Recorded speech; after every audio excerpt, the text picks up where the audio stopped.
এই রেসিপিটা করার জন্য একটা পাত্রে প্রথমে টক দই নিয়ে নিতে হবে।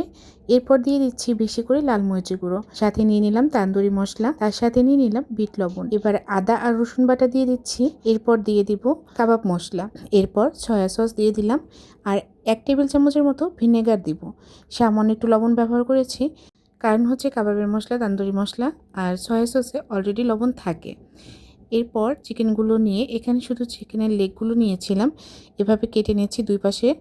চিকেনগুলোকে খুব ভালো মতো করে মশলায় মাখিয়ে রাখতে হবে।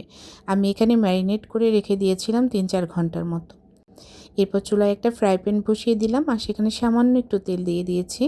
এরপর সেই লেগগুলো একে একে দিয়ে উল্টে পাল্টে ভেজে নিতে হবে।